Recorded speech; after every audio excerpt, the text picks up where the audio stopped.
Hello welcome back to my channel. నేను మీ Shyam Telugu vlogs. అందరూ బాగున్నారా? బాగుండాలి.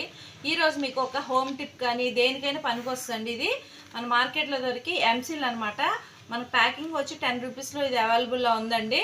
దీన్ని ఏంటంటే మన క్రాఫ్ట్కి అని ఆర్ట్స్ కొన్ని ఉంటాయి కదా, పాట్ పెయింటింగ్ అట్లా వాడతాం అనమాట. మనకు ఓపెన్ చేస్తే ఇట్లా 2 ప్యాకెట్స్ వస్తాయి.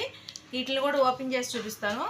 ఇదిగోండి, ఓపెన్ చేస్తే ఇట్లాగా మనకి వైట్, కొంచెం వైట్ షేడు, బ్లాక్ షేడు, ఈ రెండు ఉంటాయి అన్నమాట. ఇవి రెండింటిని మిక్స్ చేయాలి. ఇది మిక్స్ ఉట్టిగా ఇట్లా మిక్సింగ్ చేసాం అనుకోండి, చేతి నిండా అంటుకుంటుంది. ఈ ఎంసీల్ అనేది ఎప్పుడు కూడా కొంచెం మనం ఏదైనా పౌడర్, టాల్కమ్ పౌడర్ ఏదైనా ఫేస్కి రాసుకున్నది అప్లై చేసి అప్పుడు ఈ రెండింటిని మిక్సింగ్ చేయాలండి. ఇట్లా మిక్సింగ్ చేసి ఈ పౌడర్ మీద వేసి కలపాలన్నమాట. అప్పుడు మనకి హ్యాండ్కి అనేది ఎంసీల్ అనేది అంటుకోదు. తర్వాత మిక్సింగ్ కూడా బాగా అవుతుందన్నమాట. దీంట్లో ఉన్న వెట్ ఉంటుంది కదా కొంచెం, ఆ వెట్ని ఈ టాల్కమ్ పౌడర్ మిక్సింగ్ అవ్వడానికి బాగా పనిచేస్తుంది. ఇది ఎంతమందికి తెలుసో నాకు కింద కామెంట్ సెక్షన్లో చెప్పండి.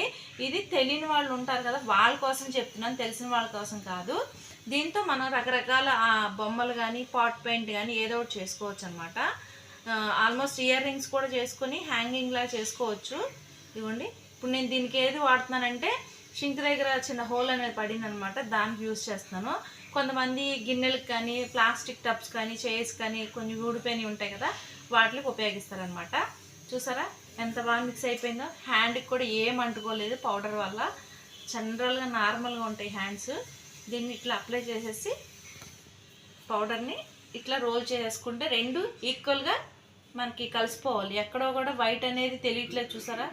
ఇప్పుడు దీన్ని మనం ఏది కావాలో అట్లా ఉపయోగించుకోవచ్చు. Thank you, bye.